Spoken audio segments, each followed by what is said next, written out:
Abusuafo mama kwaba ediba health Tit Bits PAG TV so ene ye disua no ye hye aduaba bi a ye frɛ ne sɛ kakumba ye be hye mfasode a ye di kakumba na sɛ ye we kakumba edi brɛ ni asanso ahwɛ nsunsun so bɔne bi a sɛ ya anwe ne kwan pa so ana ya anwe ne brɛ wɔ sɛ ye we na edi ebrɛ ye nipadua medin de nana ma Ampomah Ahwinee ye twa ye ho aba ye ba ye be fi adesua no ase. PAG TV, the pride of Africa.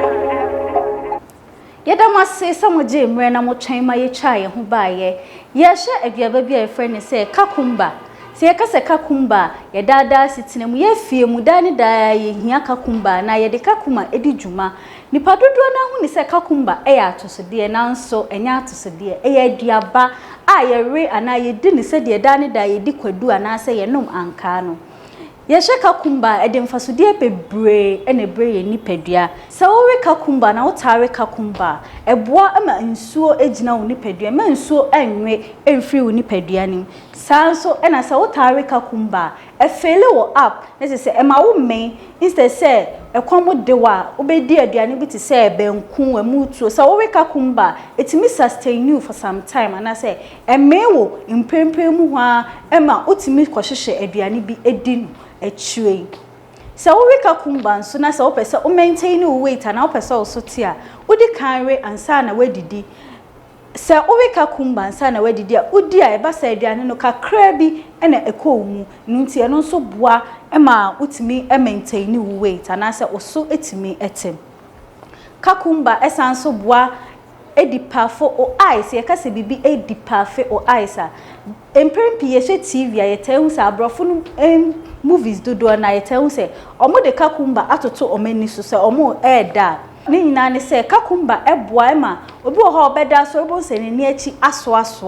wo de kakumba eto wani so ansa na wada ana se wo honom na de kakumba we twa wa slice na wo de ato wani so for some time 30 minutes 15 minutes eboa ema wani empeja ana se wani ensoasoa kakumba esanso ye anti-inflammatory eboa digestion eboa ema nipadua no etimi digest enuane a ewo mesan nsuo dodo a ewo kakumba mu no enti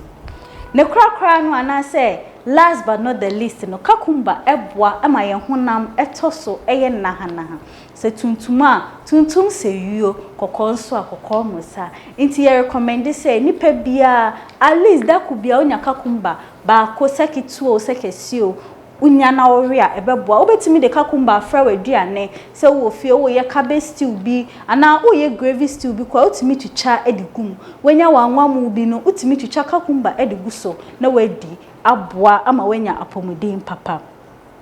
se obi bebi se ebrebe ene wo se umdi kakumba na america kakumba esan se kakumba duaba bi a den kakra ena se orenso a eche ansa na adigesting ntino anka ye betufu se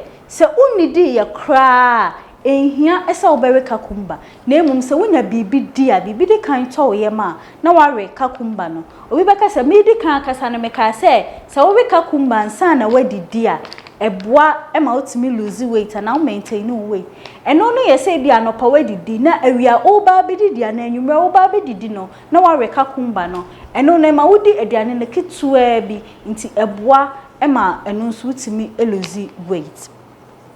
se ebra eni kwan se ye we kakumba anajo a ye kwa akoda se ye koda kako sense nsuo bebre ewa kakumba mu ninti no se o we kakumba anajo na oda interrupt u sleep ana ema wona enna na ho unya emre wose odeda no sense kakra bi a na jonso ado na wasore akodjonso sansu a ewa kakumba mu ninti nti ye best se wo be we kakumba anka enye ebia 3 hours 4 hours before bedtime